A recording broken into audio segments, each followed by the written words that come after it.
여러분이 병원에 와서 시술 받는 시간은 사실 길어야 1시간입니다. 그럼 나머지 23시간은 어디서 보내시죠? 보통 집에서, 회사에서, 학교에서 보내실 겁니다. 여러분이 병원 문을 나서서 주무실 때까지, 그리고 아침에 일어나서 또 병원에 오기 전까지 그 23시간 동안 여러분이 피부를 어떻게 대하느냐가 모공 치료의 성공 여부 90% 이상을 결정합니다. 제가 모공 때문에 레이저 치료 받았었는데 효과가 없었어요. 또는 오히려 피부가 더 예민해진 것 같아요. 이렇게 말씀하시는 분들 제가 진료실에서 하루에도 몇 번씩 듣는 이야기입니다. 아마 지금 이 영상을 보고 계신 여러분들 중에서도 뜨끔하시는 분들 계실 겁니다. 좋다고 하는 프락셀, 니들 고주파, 스킨 부스터 안 해본 게 없는데 거울을 보면 여전히 뻥 뚫려있는 모공 때문에 한숨 쉬어본 적 있으시죠? 냉정하게 말씀드리면 모공은 단순히 밖에서 조인다고 해결되는 고무줄이 아닙니다. 모공이 넓어진 진짜 원인을 내버려둔 채 비싼 레이저 시술만 반복하는 건 마치 이 구멍난 항아리에 물을 붓는 것과 똑같습니다. 오늘 제가 준비한 내용은 단순히 어떤 시술 받으세요 라고 하는 뻔한 광고가 아니고요. 저희 병원이 대전에서 흉터나 또 난치성 색소 치료로 많이 또 찾아주시지만 사실 환자분들이 결과에 제일 만족하시는 시술은 모공 시술입니다. 저희 병원의 이 모공 시술에 만족하시는 이유는 저희가 바로 시술 받게 시간까지 참견해 드리기 때문인데요. 오늘은 제가 진료실에서 환자분들께만 몰래 알려드리는 모공 치료의 승패를 결정짓는 결정적 비밀을 공개하려고 합니다. 만약 여러분이 나는 피부과에 돈을 쓸 만큼 썼는데 효과가 없다라고 느끼신다면 오늘 영상이 여러분의 통장과 피부를 지키는 방법이 될 것입니다. 본론으로 들어가기 전에 질문 하나 드릴게요. 여러분은 모공이 왜 넓어진다고 생각하시나요? 그냥 피지가 많아서, 나이가 들어서 맞는 말이긴 하지만 반은 맞고 반은 틀립니다. 모공 치료가 실패하는 가장 큰 이유는 내 모공이 왜 넓어졌는지를 정확한 원인을 모르고 그저 남들이 좋다는 시술을 따라하기 때문입니다. 모공이 넓어지는 원인은 크게 4가지로 나눌 수가 있는데요. 첫 번째는 피지 분비 과다형입니다. 사춘기 때부터 여드름이 많이 나셨거나 T존이 번들거리는 분들이죠. 피지가 나오는 통로가 좁은데 나오는 양이 많으니 길이 넓어질 수밖에 없는 겁니다. 그리고 두 번째는 탄력 저하형인데요. 보통 30대 이후에 많이 나타나는 타입입니다. 모공을 지지해주는 콜라겐 섬유가 힘을 잃으면서 모공이 세로로 길게 늘어지는 거죠. 이걸 세로 모공이라고도 부릅니다. 그리고 세 번째는 의외로 많은 분들이 잘 모르시는데 가시털 정체증이라고 하는 것이 있습니다. 모공 안에 아주 미세한 솜털들이 박혀있는 경우입니다. 이런 경우에는 피지 조절을 하거나 박피성 레이저를 백날 계속 쏜다고 해도 소용이 없습니다.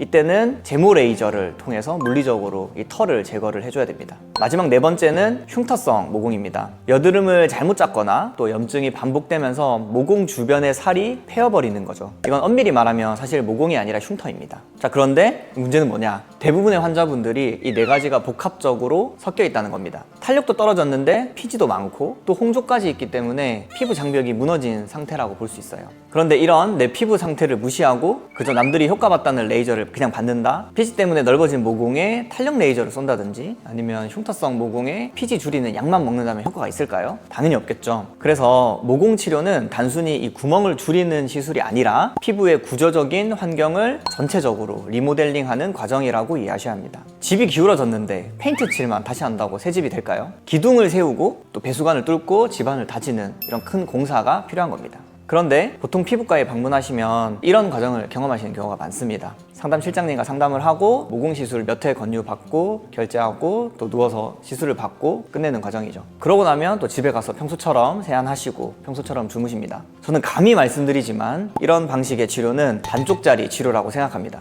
아니, 사실 반도 안 될 수도 있습니다. 여기서 제가 저희 병원 환자분들께 강조하는 23시간 법칙이 나오는데요. 여러분이 병원에 와서 시술 받는 시간은 사실 길어야 1시간입니다. 그럼 나머지 23시간은 어디서 보내시죠? 보통 집에서, 회사에서, 학교에서 보내실 겁니다. 여러분이 병원 문을 나서서 주무실 때까지, 그리고 아침에 일어나서 또 병원에 오기 전까지 그 23시간 동안 여러분이 피부를 어떻게 대하느냐가 모공 치료의 성공 여부 90% 이상을 결정합니다. 기존의 피부과 치료가 병원 안에서의 기술에만 집중했다면 저는 병원 밖에서의 관리까지 책임지는 것이 진짜 의사의 역할이라고 봅니다. 시술 직후에 어떤 재생크림을 바르는지, 세안할 때 물 온도는 몇 도인지, 잠 잠은 몇 시간 주무시는지, 심지어 점심에 뭘 드셨는지까지 이 모든 것이 사실 피부에 신호를 보내게 됩니다. 원장님, 그렇게까지 해야 되나요? 라고 하실 수도 있어요. 하지만 생각해보세요. 제가 아무리 비싼 장비로 모공을 조여놔도 집에 가서 뜨거운 물로 벅벅 세안을 하고 기름진 야식을 먹고 또 새벽 2시에 주무신다면 그 모공 바로 다음날 다시 열릴 수밖에 없습니다. 그래서 저희 병원은 단순히 시술만 해드리는 게 아니라 환자분의 피부 주치의이자 피부 퍼스널 디렉터가 되어드리는 시스템을 고집하고 있습니다.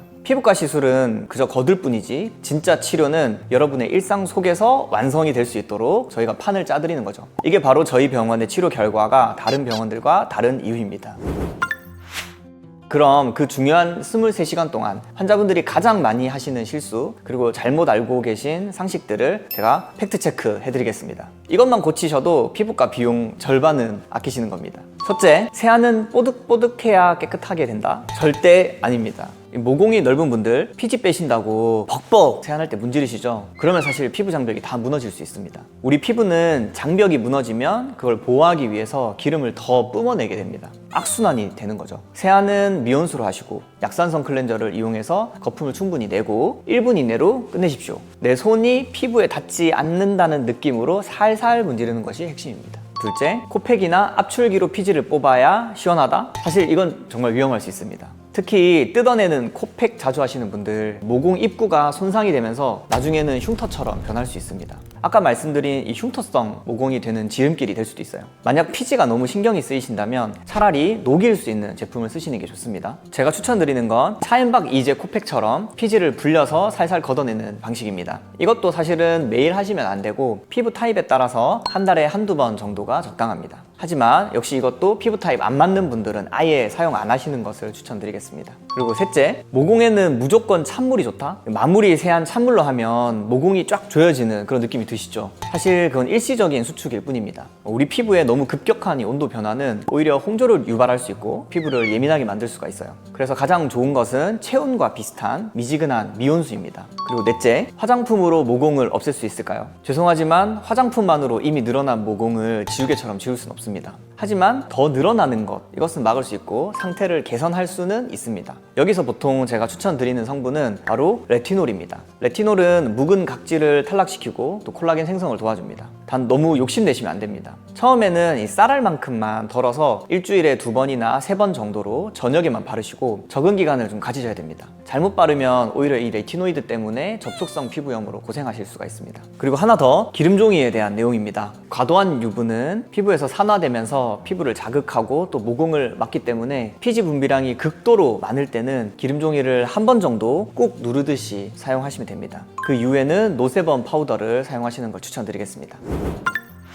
자, 오늘 내용 정리해 보겠습니다. 우리 모공은 숨쉬는 기관입니다. 살아있는 조직이기 때문에 컨디션에 따라서는 커졌다 작아졌다 할 수 있습니다. 그래서 한 번의 시술로 도자기 같은 그런 모공을 만들 수는 없습니다. 하지만 평균적인 모공 사이즈를 줄이고 눈에 덜 띄게 만들고 매끈한 피부결을 유지하는 것은 충분히 가능합니다. 어떻게? 나에게 맞는 정확한 시술과 나에게 맞는 올바른 23시간 생활 교정이 합쳐진다면 말이죠. 피부 때문에 스트레스를 받아서 대전까지 찾아오시는 분들을 보면 사실 의사로서 마음이 참 무겁기도 합니다. 이번엔 진짜 좋아질 수 있을까 하는 그 간절한 마음을 알기 때문에 저는 시술만 하고 끝낼 수는 없습니다. 밥은 잘 챙겨 드시는지, 영양제는 무엇을 드시는지, 또 운동은 하시는지 자꾸 이 잔소리꾼처럼 챙길 수밖에 없어요. 저는 제가 단순한 시술자가 아니라 여러분의 라이프 스타일까지 케어하는 피부 주치의라고 생각하기 때문입니다. 화장품 하나를 골라도, 영양제 하나를 먹어도 내 피부 타입에 딱 맞는 걸 고르고 싶다면 주저 말고 문의해 주십시오. 시술은 병원에서 끝나지만 관리는 여러분의 일상 속에서 계속 지속되어야 되니까요.